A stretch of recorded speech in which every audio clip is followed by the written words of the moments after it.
Hello दोस्तों, स्वागत है आप सभी का एचपी स्टडी हब में। इस लेक्चर में हम डिस्कस करेंगे प्रदेश सरकार की साप्ताहिक पत्रिका गिरिराज को। और ये एडिशन है वर्ष 2021 का पहला एडिशन और डेट रहेगी इसमें 6 जनवरी 2021। इस वीक जितने भी इम्पोर्टेंट क्वेश्चन रहे होंगे वो सभी हम इस लेक्चर में डिस्कस करेंगे। और साथ ही अगर अभी तक चैनल सब्सक्राइब नहीं किया है तो जल्दी से चैनल को सब्सक्राइब कर दें। तो शुरू करते हैं इस लेक्चर का फर्स्ट क्वेश्चन है, पूर्ण राज्यत्व स्वर्ण जयंती समारोह के अवसर पर मुख्यमंत्री द्वारा कितने रुपए का स्मारकीय डाक टिकट जारी किया जाएगा। हमारा जो वर्ष 2021 का फुल स्टेटहुड डे या फिर गोल्डन जुबली समारोह के अवसर पर मुख्यमंत्री द्वारा कितने रुपए का स्मारकीय डाक टिकट जारी किया जाएगा। ऑप्शन है 2 रुपये, ऑप्शन बी 5 रुपये, ऑप्शन सी 10 रुपये या फिर ऑप्शन डी 20 रुपये का। इसमें जो हमारा फुल स्टेटहुड डे या फिर गोल्डन जुबली के अवसर पर मुख्यमंत्री के द्वारा 5 रुपये का एक स्मारकीय डाक टिकट जारी किया जाएगा। इसे आप याद रखें, 5 रुपये का एक स्मारकीय डाक टिकट मुख्यमंत्री द्वारा 25 जनवरी 2021 को जारी किया जाएगा। Question number 2, which statement is correct with reference to नई राहें नई मंजिल स्कीम। ये नई राहें नई मंजिल योजना के संदर्भ में कौन सा कथन सही है। ऑप्शन ए है, an outlay of 50 crore for the development of unexplored area from tourism point of view. Option B, वीड Billing district Kangra, Chanshal Shimla, Janjehli Mandi, Larji reservoir, Pong dam have been identified या फिर option C only A, option D both A and B. इस question का right answer होगा option D both A and B. नई राहें नई मंजिल योजना के बारे में आपने सुना होगा। ये जो वर्ष 2018-19 का जब बजट घोषित किया जा रहा था तो उस समय इस योजना को शुरू किया गया था, जिसमें सबसे पहले इसमें 50 करोड़ रुपए की एक आउटले रखा गया था, जिसका मेन जो मोटिव था अनएक्सप्लोर्ड जो एरिया है टूरिज्म पॉइंट ऑफ व्यू से उनको एक्सप्लोर करना। दूसरा था कि इसमें सबसे पहले बीड़ विलिंग जो कि डिस्ट्रिक्ट कांगड़ा, चांसल जो शिमला और जंजैहली डिस्ट्रिक्ट मंडी से, लार्जे रिजर्वॉयर या फिर पोंग डैम आदि जो क्षेत्र थे, इन क्षेत्र में जो टूरिस्ट पॉइंट ऑफ व्यू से इन एरिया को एक्सप्लोर करना या फिर इनमें बढ़ावा देना, ताकि प्रदेश में जो टूरिज़्म सेक्टर को बढ़ावा मिल सके। मोटिव के साथ प्रदेश सरकार ने इस नई योजना को शुरू किया था वर्ष 2018-19 के बजट में, ताकि ऐसे जो अनएक्सप्लोर्ड एरिया हैं या फिर ऐसे क्षेत्रों में जहाँ पर टूरिज़्म की संभावना है उन्हें डेवलप करना टूरिज़्म पॉइंट ऑफ व्यू से, ताकि प्रदेश को एक टूरिज़्म हब स्टेट बनाया जाए। और जितने भी ये एरिया अनएक्सप्लोर्ड एरिया है उनको डेवलप करके प्रदेश के जो युवा हैं उनको एम्प्लॉयमेंट भी साथ साथ में जनरेट किया जाए। तो इस योजना काफ़ी इंपॉर्टेंट योजना है, नई राहें नई मंजिल। तो जाते हैं नेक्स्ट क्वेश्चन में। Question number 3, for the first time which department has prepared a software for online result of candidates in panchayat and municipal election.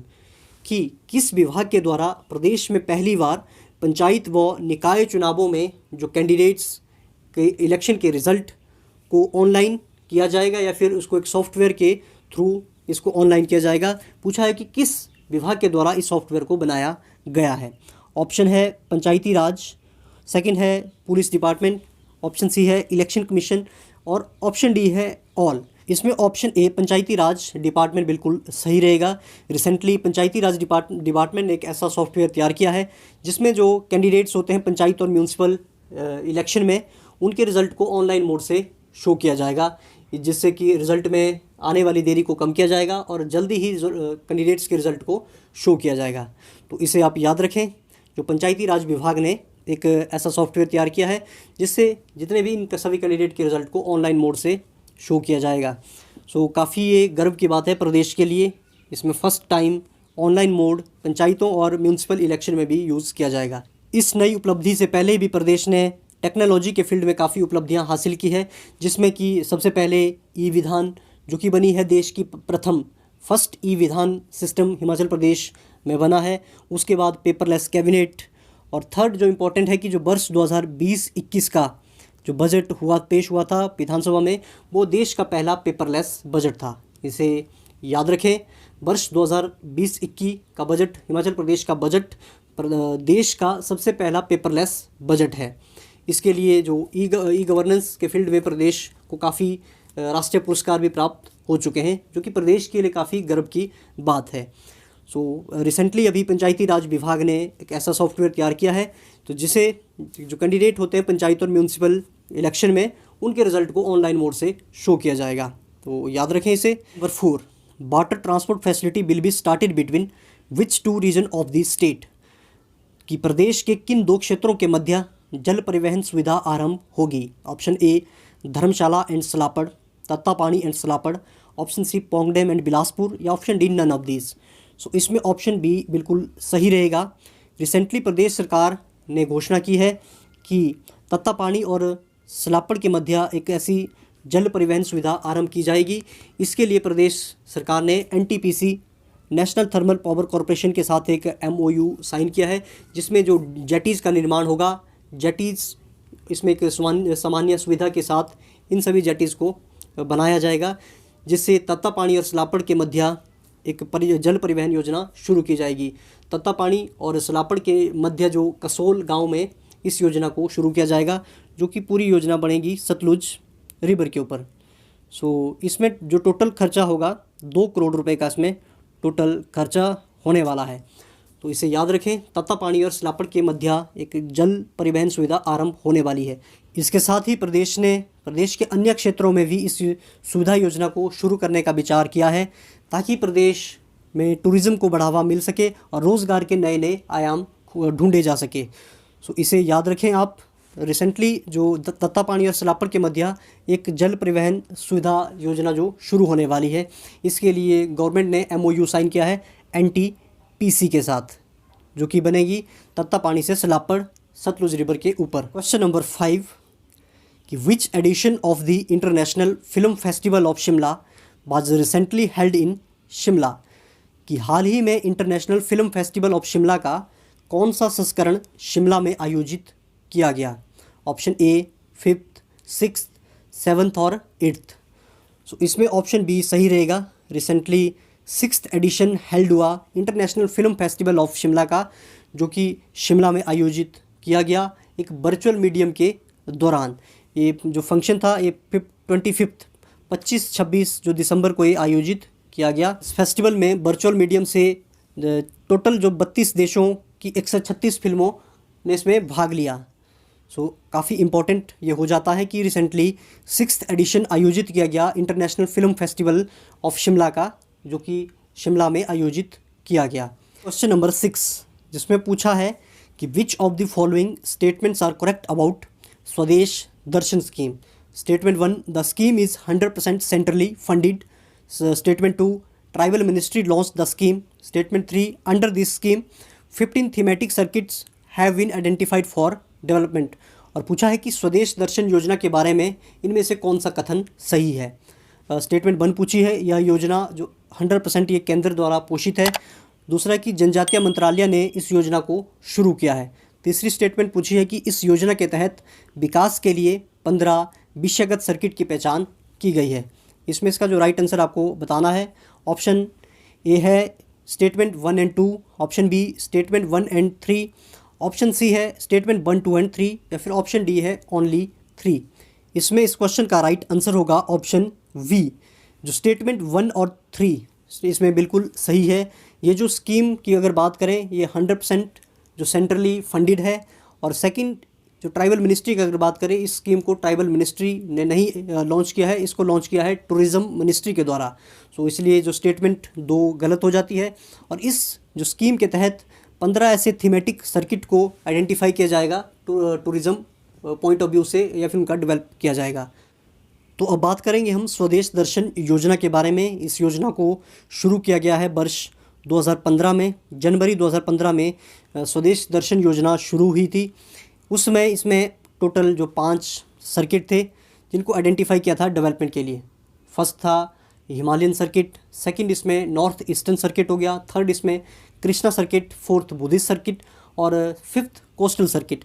2015 में देखें तो इस समय डेवलपमेंट के लिए इन 5 सर्किट को देखा गया था। उसके बाद 2016, 17 और 18 में 10 नए ऐसे सर्किट को जोड़ा गया जिनको आइडेंटिफाई किया गया डेवलपमेंट के लिए।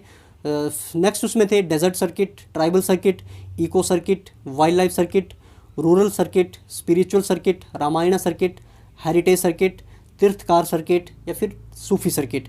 टोटल अगर बात करें तो स्वदेश दर्शन योजना के अंदर जो 15 ऐसे थीमेटिक सर्किट हैं उनको आइडेंटिफाई किया जाएगा डेवलपमेंट के लिए। का जो मेन मोटिव था देश की कल्चरल और हेरिटेज वैल्यू को बढ़ाना और लाइवलीहुड को जनरेट करना स्पेसिफिक जो आइडेंटिफाइड रीजन में। दूसरा कि जो टूरिस्ट अट्रैक्टिवनेस को भी बढ़ावा देना। थर्ड इसमें कि वर्ल्ड क्लास इंफ्रास्ट्रक्चर बनाना। और फोर्थ अवेयरनेस जो लोकल पीपल के जो कम्युनिटीज़ होती है उनके बीच में एक अवेयरनेस और इम्पोर्टेंस ऑफ टूरिज़्म को बढ़ाने के लिए। नेक्स्ट इसमें था कि एम्प्लॉयमेंट को भी जनरेट करना। तो स्वदेश दर्शन योजना के बारे में याद रखें 100% जो ये योजना सेंट्रली फंडेड है। दूसरा इसमें ट्राइबल मिनिस्ट्री ने इसको लॉन्च नहीं किया है, इसको लॉन्च किया गया है टूरिज़्म मिनिस्ट्री के द्वारा। सो आपके लिए क्वेश्चन है कि प्रेजेंट में देश के टूरिज़्म मिनिस्टर कौन है। थर्ड इसमें 15 थीमेटिक सर्किट के बारे में मैंने आपको बता दिया। हिमाचल प्रदेश के कॉन्टेक्स्ट में अगर देखें तो स्वदेश दर्शन योजना के बारे में मुख्यमंत्री श्री जयराम ठाकुर जी ने कहा कि प्रदेश के काफ़ी क्षेत्रों में या फिर ऐसे काफ़ी क्षेत्र इन्होंने आइडेंटिफाई किए हैं और डेवलपमेंट जो कार्य शुरू किया गया है, जिसमें सबसे पहले हिमालयन सर्किट के तहत उन्होंने कहा कि सोलन ज़िले के क्यारी घाट में 30 करोड़ से कन्वर्शन सेंटर का कार्य जो कि पूरा होने वाला है। दूसरा इसमें शिमला ज़िले के हाटकोटी में हाटेश्वरी माँ का जो मंदिर का जो विकास कार्य भी आरंभ हो चुका है। इसके बाद 11.75 करोड़ रुपए से जो फूड क्राफ्ट इंस्टीट्यूट था धर्मशाला का, उसको स्तरोन्नत करके इसे इंस्टीट्यूट ऑफ होटल मैनेजमेंट में स्तरोन्नत किया गया है, जिसकी में जो 4.10 करोड़ की पहली किस्त प्रदेश को प्राप्त हो चुकी है। उसके बाद उन्होंने कहा कि जो स्पिरिचुअल सर्किट के तहत प्रदेश में उन्होंने 100 करोड़ रुपए की मंजूरी के लिए केंद्र को भेजा है। तो साथ ही मुख्यमंत्री श्री जयराम ठाकुर जी ने कहा कि प्रदेश सरकार ने एक निर्णय लिया है जो सूरजकुंड शिल्प मेले की तर्ज पर राज्य में भी शिल्प मेलों का आयोजन करने का निर्णय लिया, या फिर ऐसे क्राफ्ट मेले आयोजित किए जाएंगे सूरजकुंड मेले के तर्ज पर। तो ये था क्वेश्चन स्वदेश दर्शन योजना के बारे में, जिसमें हमने पढ़ा हिमाचल के कॉन्टेक्स्ट में भी और स्वदेश दर्शन योजना के बारे में भी। देखते हैं नेक्स्ट क्वेश्चन, क्वेश्चन नंबर 7। इसमें पूछा है कि which of the following statement is are correct about mission Indradhanush. और स्टेटमेंट 1 है mission Indradhanush was launched on Gandhi Jayanti. Statement 2 है it will fully immunise the children by 2020। कि निम्नलिखित में से कौन सा कथन मिशन इंद्रधनुष के बारे में सही है। ऑप्शन इसमें जो स्टेटमेंट 1 है मिशन इंद्रधनुष को गांधी जयंती पर लॉन्च किया गया था। दूसरी स्टेटमेंट है यह 2020 तक बच्चों को पूरी तरह से इस योजना के तहत बच्चों को पूरी तरह से जो टीकाकरण किया जाएगा। Option A only 1, option B only 2, option C both, या फिर ऑप्शन डी नन। इसमें ऑप्शन बी ओनली 2 बिल्कुल सही रहेगी। जो स्टेटमेंट 2 है इसका जो मोटिव था 2020 तक बच्चों को पूरी तरह से टीकाकरण किया जाएगा। अगर स्टेटमेंट 1 की बात करें, मिशन इंद्रधनुष को लॉन्च किया गया था 25 दिसंबर 2014 को। इसे आप याद रखें। 25 दिसंबर की अगर बात करें, इस दिन जो जयंती होती है पूर्व प्रधानमंत्री श्री अटल बिहारी वाजपेयी जी के, तो इसलिए स्टेटमेंट 1 इसमें गलत रहेगी। अब बात करते हैं मिशन इंद्रधनुष के बारे में। इसको यूनियन हेल्थ मिनिस्टर तत्कालीन जेपी नड्डा के द्वारा किया गया था 25 दिसंबर 2014 को। अब 25 दिसंबर को अब कहा जाता है गुड गवर्नेंस डे के रूप में। इसका जो एम था, aim to immunise all children against 7 vaccine preventable जो डिजीज़ थी, जिनका नाम है diphtheria, whooping cough, tetanus, polio, tuberculosis, measles and hepatitis by 2020। इस योजना का जो मेन मोटिव था इम्यूनाइज करना या फिर वैक्सीनेशन करनी जो ऑल चिल्ड्रन होते थे, जितनी भी ये वैक्सीन से प्रिवेंट होने वाली डिजीज़ 7 डिजीज़ इसमें थी। इसके बारे में मैंने आपको बता दिया, diphtheria, whooping cough, tetanus, polio, TV, measles, hepatitis by 2020। तो इसलिए जो स्टेटमेंट 2 इसमें बिल्कुल सही हो जाती है। और ये साथ ही ये पार्ट था यूनिवर्सल इम्यूनाइजेशन प्रोसेस का। साथ ही इसमें इम्पॉर्टेंट बात है कि उसके बाद दिसंबर 2 दिसंबर 2019 को इसी जो मिशन इंद्रधनुष का 2nd वर्जन लॉन्च किया गया, और इसका नाम है इंटेंसिफाइड मिशन इंद्रधनुष 2.0। इस डेट को भी आप याद रखें और इसका नाम भी याद रखें, जिसका नाम है इंटेंसिफाइड मिशन इंद्रधनुष। इसने जो अपनी एम को भी इससे थोड़ा सा इसमें चेंजिंग लाई और इस योजना को पूरे देश में लागू किया गया। ऐसे क्षेत्रों में इसका जो मोटिव था, ऐसे क्षेत्रों में इसको लागू किया जाएगा जिसमें मिशन इंद्रधनुष में जो बच्चे वैक्सीनेशन से बच गए थे या फिर ऐसे क्षेत्र जो जहाँ तक वैक्सीनेशन का कार्य पूरा नहीं हो पाया था, उस क्षेत्र में इस इंटेंसिफाइड मिशन इंद्रधनुष 2.0 को शुरू किया था। इसका मेन एम था इम्यूनाइज़ करना चिल्ड्रन अंडर 2 ईयर, 2 साल के अंदर के जो जितने भी बच्चे थे उनको इम्यूनाइज़ करना, और साथ ही प्रेग्नेंट वुमेन अंडर 2 ईयर के चिल्ड्रन और प्रेग्नेंट वुमेन, जो कि मिशन इंद्रधनुष में प्रेग्नेंट वुमेन का जो कॉन्सेप्ट इसमें नहीं था। इसमें 7 के बजाय इसमें 8 ऐसी वैक्सीनेटेड प्रिवेंटेबल डिजीज़ को रखा गया। मिशन इंद्रधनुष में 7 डिजीज़ थी और इसमें जो 8 ऐसी प्रिवेंटेबल डिजीज़ को रखा गया, जिसमें कि TB, meningitis, measles, hepatitis, tetanus, whooping cough, poliomyelitis and the diphtheria. ये ऐसी 8 वैक्सीन प्रिवेंटेबल डिजीज़ थी जो कि रखी गई है इंटेंसिफाइड मिशन इंद्रधनुष के। साथ ही इसी योजना में जो वैक्सीन प्रोवाइड की जाएगी 2 अदर डिजीज़ के लिए, जिसमें हीमोफिलस इन्फ्लुएंजा और जैपनीज़ इंसेफेलाइटिस थी।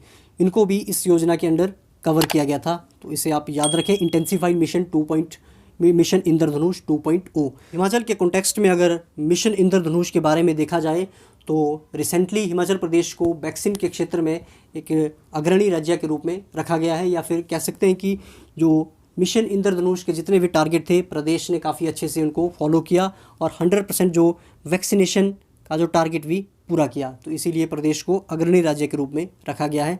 तो ये था मिशन इंद्रधनुष और इंटेंसिफाइड मिशन इंद्रधनुष 2.0 के बारे में। नंबर 8 जिसमें पूछा है कि why what other name is Pong dam non, Pong बांध को अन्य किस नाम से जाना जाता है।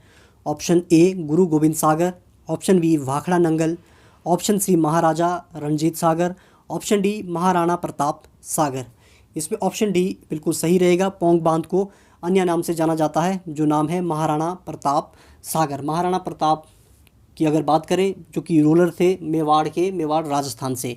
अब बात करेंगे हम पौंग डैम के बारे में, जो कि बन के तैयार हुआ है 1975 में।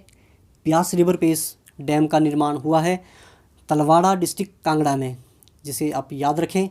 और 1983 में पौंग डैम को घोषित किया गया है वाइल्ड लाइफ सेंचुरी के रूप में।